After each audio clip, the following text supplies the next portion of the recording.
They've always bought from people, and people will continue to buy from people. But how do you get the best value from the relationship that you have with your distributor and with your vendor? Now, if I could just check that everybody is awake, in the audience, how many of you are MSPs or vast resellers? They're a little bit more responsive than this. Okay. So how many are distributors? And how many are vendors? Okay, so we've got quite a fair split here. Now, this is geared for primarily MSPs. But the distributors and the vendors in the audience, you might like to just hear what the content is in this short session, because it is about how can you leverage the most value from the relationships that you have. So CompTIA, as an organisation, we are the Technology Industry Association, and we have 4 pillars that we work to. One is education, one is certification, one is advocacy, and one is philanthropy. This is from the education side of CompTIA, and it's one of the many courses that we offer. There's about 60 different courses that we run. Some of them are cloud, some are mobility, some security, others around channel management in terms of account management for vendors and distributors, and partner management for MSPs. So in here, what we're looking at are 6 key strategies, and we're just going to very quickly run through those. So the first thing is, as an MSP, how do you get the best out of your relationship with your distributor or your vendor? And the first strategy is actually understand the organisation that you're dealing with. So when you have a vendor or a distributor, they will have a big structure because they're big organisations typically. So they will have an executive team. And the executive team will be across the departments within their organisation and will set strategy. So they're responsible for the rollout of partner programmes through the channel. There'll be a board of directors. The board of directors typically will be one step removed from those decision makers on the executive team, but they have the ability to influence the direction of their organisation and where it goes. They will have a strong financial side, so they'll have a big team of finance who will look after the sales that come through, where they're coming through. They'll do a lot of analysis of your sales as MSPs and where they're coming from, who works well, who engages well. And obviously finance works strongly with sales teams. So a distributor and a vendor will have very strong sales force out there, who will also work very closely with marketing teams. So whether they're marketing-led or whether they're sales-led, they will have very specific functions. They'll also be very separate on product management, so they will have key individuals within their own organisations who are responsible for managing new product releases, launches, how those products will be taken up in the marketplace. And they will also have something that not a lot of MSPs have at a smaller level, and that's they will have a very strong legal department. So they will have that eye on terms and conditions, on what can be sold, where it can be sold, how it can be sold, how the partner programs run. So they have a very set structure because they need to in order to operate. But how do they measure their own success? They'll look at revenue, first of all. So they'll look at where the money's coming in and from whom. They'll look at expenses. So this isn't that different to how we would manage an MSP business or a small organisation either. But they will look at it in detail. So they will look at what the outgoings are, they will look at where they're getting their money from, and they'll work out what their net income and net profit are. What they will also look at is cash flow. So in terms of moving to a cloud-based business, it's been talked about already today. Cash flow can be a key issue. It's not just for the MSPs, it's also an issue for distributors and vendors. They have to manage their cash in the same way that an MSP has to manage cash. But they'll have a very strong sales pipeline and lead generation system. So they will make sure they know exactly where their leads come from. where they're going to, what their conversion rates are. They'll also look at average selling prices, so they'll see what kinds of discounts are being given away on their products and services. And they'll look at sales volumes by unit. So as a distributor and as a vendor, they have a very close eye on key performance indicators. What is it that's making them successful, and who are they working with that's helping them to be successful in that way? So how can you make the most of this relationship? Well, the first thing you can do is think like a vendor. So how do vendors think? Typically, if you look at the partners on the left-hand side, 80% of the partners will only account for 20% of channel revenue. So 20% of the partners are giving the majority of business in the channel. So who do you think the vendors are going to want to work with? They're not going to want to work with this 80% here. They're going to want to focus on that 20% up there that gives them the greatest value. So how is that all measured? Well, it's measured in terms of sales volume and sales capacity. They're looking at lead generation and how many leads are coming through from you, how those leads are converted, how you deal with them. So if they give you leads, do you follow them up? Do you make a sale out of them? If not, why not? What's the value in that kind of sale? Where's the profit coming from? Are you selling attached services, attached products that are leading to a higher value proposition for the end user? They're looking to see if you're a specialist in the market and what that specialisation means for them as a distributor and a vendor. They're looking for certification, so how can they be sure that you're consistent in your approach in the market? So they're looking for some kind of consistency from MSPs in order to show that you're serious about doing business with them, which you all are, but it's how do you demonstrate that with them? How do you use deal registration systems? Do you take their training programs that are offered by distributors and vendors? So are you actually interacting, and how often and how deeply do you embed yourself in that relationship with your vendors and distributors? So that takes us nicely on to the third strategy, which is working with partner programs.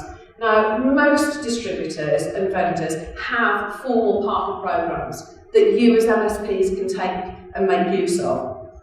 And what will happen with these is that they will have resources that are tiered according to your interaction with them. So if you don't do much, and you don't take many sales to them, you don't have a very good relationship with your account manager, you don't have a named account manager, then there'll be a set of resources that are available to you, probably in terms of templates and things that you can download. But the more you interact and the more seriously you take your business with the vendor and the distributor, the more they will give value to you, and they'll start supplying additional tools that you can use that will help you make better sales. So some of those tools will include things like pre-sale support.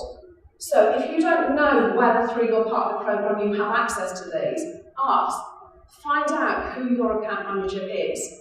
Ask them what support they offer and at what level that support starts to kick in. So is it turnover related? Is it unit volume related? What is it that triggers the increase in support that they will give to you as an MSP? So typically, they will offer lead generation services. They will offer deal registration services. They will be able to do joint marketing campaigns with you. Some of them will even offer you marketing heads that they will put into your organisation and leave there for anything up to a year to support you, to make sure that you're on board and you understand the products and services that they're providing for you that you can sell on. So there are a lot of additional benefits that you can get from taking part in a partner program. But the first thing is, do you know what they are? Do you know what triggers them? And are you actually making use of them? Conflict is something that happens throughout the channel. Vendors and distributors see it, MSPs see it. End users, unfortunately, see it. And when the end user sees it, that's not a good place to be. So if you see conflict, it is about how do you manage it. So if your distributor has a direct sales team and a reseller arrangement with account managers, how do you make sure that your deal is protected, your sale is protected? How do you make sure that the commission rates for sales are in line? And sometimes they won't be, but when it comes to channel conflict, it's about being a bigger person. It's about taking the responsibility up with the distributor or with the vendor and saying to them, look, we've got a disparity here, this isn't working. How do we make it fair? And it comes back to that word that I know I'm not going to be able to say, which Clive so eloquently said this morning, disintermediation. But it is about that, isn't it? And it's about making sure that distributors value their supply chain, vendors value their supply chain. As MSPs, you need to make use of that experience, that knowledge, the resources that are there that can help you to grow your business. Because that's all everybody wants at the end of the day. Everybody wants to grow their business. And if the MSP grows their business, then it has to follow through that the partner grows that the distributor grows their business and the vendor grows their business. So it stands to reason it's in everybody's vested interest to make sure that channel conflict is minimised and that working practices aim towards smooth working and true partnership. How can you get that? Well, you can work on aligning roles. Now, I also teach one of the other courses for CompTIA, which is channel account management. So I spend time with vendors looking with their account managers at how they can understand the world of an MSP. And one of the key things there is we tell people you need to make sure you have a relationship in different places within the organisation. And actually, this is just the same thing in reverse. If you want to make the most out of your relationship with a distributor and with a vendor, the best thing you can do is embed yourself well within their organisation. And by that, I mean don't just have a relationship with your account manager. Find out who else within that organisation you could have a relationship with. So it's marketing people, it's who in management could you get to know, it's the product development team. Can you take place in testing programs for new technologies that are coming out? How can you help them to improve what they're doing that also aids you and takes your business forward? So it's about looking at the relationships overall that you have as an MSP within your distributors and within your vendors. And finally, it's about evaluating the relationships that you have. Now, when it comes to evaluating relationships, this goes on all the time. It's not just a business thing. We actually do it personally as well. When you're with friends, you will subconsciously evaluate the worth of the relationship that you have with them and that they have with you. And one of the things I was taught early on is just a little acronym, VCP. Visibility, credibility, profitability. And it's a cycle of relationship, and that's what this is all about. At the start of a relationship, you become visible to people. So they don't really know you, you don't know them, but there's a desire to learn a little bit more and to see whether or not both parties are credible. So then you move on to that credibility stage where you get to know them as a distributor, as a vendor. They say they will do certain things, you say you will do certain things. And if both sides perform and do what they say in the time frames that they say they're going to do them, credibility and trust start to form. And then when trust starts to form, that's when business gets done. And following on from that, then the relationship will grow and sales will come as a result of it, and good sales should come as a result of it. But at the end of a relationship, people will look at it and they will look at the profitability of that relationship. Is it still working for me? Do I still feel that I'm getting value from the relationship that I have? And in technology, we're not complacent, because it's not a complacent market to be in. Technology moves too quickly. But if you start to sit still and think, well, yeah, okay, we've got this nice big business, we've got regular sales coming through, we don't need to do anything more. That is when things start to go wrong. And people then will look at the relationship and they'll think, well, actually, there's a new player come into the market, and that new player is offering me something else that I don't currently have. So I'm going to go and investigate them and see whether that's better for me than the partners that I currently work with. And there's a danger then of them going somewhere else. So with partner evaluation, it's looking at what's your baseline, what do you expect from the partnership? Who are your strategic partners, and why are they critical to you and your business? How do you measure that criteria? Because if you can't measure it, you don't know whether it's being met. And people who say that IT is intangible are wrong. IT is highly tangible. It's very easy to see whether the work of a relationship lies. And then you create a system for rating vendors and for distributors. So it's not a difficult process, but it's a process that just has 4 key steps in it. And you might like to look at things like, what are the on-time deliveries? What's the training program like? What's the onboarding process like? Is there a quick turnaround on quotes? Is the supply of products sitting there behind the quotes that are given? What's support like in issue resolution? Reliability, how good is the products and service that you're taking?